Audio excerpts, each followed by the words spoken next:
কি বাবা কিছু বলবে? হুম। বলো। বাবা, তুমি 1.5 বছর আগে নতুন ব্যাটারি কিনলা, আবার নতুন ব্যাটারি কিনলে কেন? এই যে দেখো বাবা, সুন্দর কোশ্চেন করছো।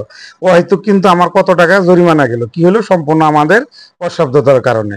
আমি কি করি, ঢাকাতে থাকি, ঢাকা থেকে বাড়িতে নিয়মিত আসতে পারি না, ব্যাটারি নিয়মিত সার্ভিস করতে পারি না, নিয়মিত টপ আপ করতে পারি না, মানে ব্যাটারিতে পানি চেক করতে হয়, পানি চেক করতে হয় যে পানি শুকিয়ে গেল কিনা। কিছুদিন আমি আগে আগে যখন ওয়ারেন্টি শেষ হওয়ার 2-1 মাস আগে আইসা দেখি কি হয়েছে, ব্যাটারি 2টা সেলের পানি একদম শুকাই গেছে। একদম শুকায় মানে গেছি কি, ওটার যে ম্যাটেরিয়াল, যে ওটা কেমিক্যাল, সব নষ্ট হয়ে গেছে। আমি আবার পানি পুনরায় দিছি, ঠিকই আছে, কিন্তু কি হয়েছে, অলরেডি ব্যাটারি নষ্ট হয়ে গেছে। এই জন্য ব্যাটারি যদি, যে ব্যাটারি মিনিমাম 4 থেকে 5 বছর যাওয়ার কথা, সেই ব্যাটারি আমার ওয়ারেন্টি শেষ হইতে না হইতেই নষ্ট হয়ে গেল। কারণ কি, এটা সম্পূর্ণ আমার ভুলের কারণে।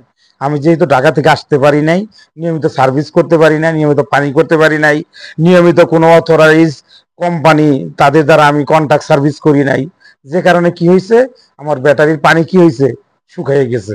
শুকিয়ে যাওয়ার কারণে কি হয়েছে, ব্যাটারি নষ্ট হয়ে গেছে। এই কারণে বাধ্যই আমার এই দেখা গেলো যে আবার 1.5 বছর পরে একটা নতুন ব্যাটারি কিনা লাগলো।